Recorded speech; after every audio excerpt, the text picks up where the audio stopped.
In New York's new world of legal cannabis, there's a lot of talk about business potential. It's a new crop for farmers and a new product for entrepreneurs. But over the last 2 years, it's also become a new ingredient. And it's one that is being explored right here in Western New York. Tonight, Channel 2's Rob Hackford is back from culinary school with a look at this groundbreaking part of a budding business in this Two on Your Side original.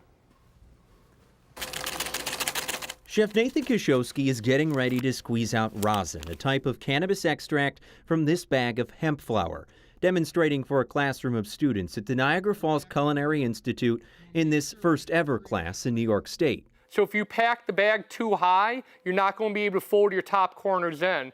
Under 1,000 pounds of pressure at 180 degrees, it emerges from the aptly named Nug Smasher, caked in a dark, sticky liquid that doesn't look appetizing, but is one of several cannabis products that are used in cooking. I always compare it to wine. And much like wine, it is an acquired taste and something handled in moderation, the chef says. Miranda Sherman is a student in the class. So that doesn't even necessarily mean that food cooked with cannabis is going to get you high. In fact, it might just be that, you're adding garnishes for a more well-rounded flavor profile. The main components of which are terpenes, flavor compounds, found in things like tea and citrus, but also cannabis. And they vary by strain. Some are herbal, others are peppery, like cloves or cinnamon.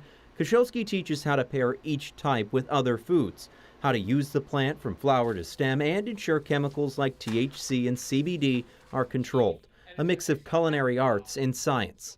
So if I was going to do like a limoncello tart, I teach the students that you want to use a citrus haze strain, or if you're doing something very strong and gamey like lamb and mustard and garlic, you want to do like a sour diesel strain. It's an herb,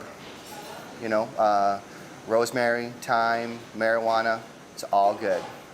Martin Danilowitz is the owner of Roost Restaurant and a backer of bringing cannabis and cuisine together.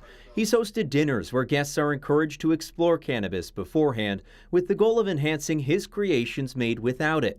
Now, 2 years after legalization in New York, he could have never expected what Kashowski has built. Never, never. And I can't wait to see what happens in the next 5 years. I think it's a really beautiful thing that we've come this far. The higher the quality of the input material.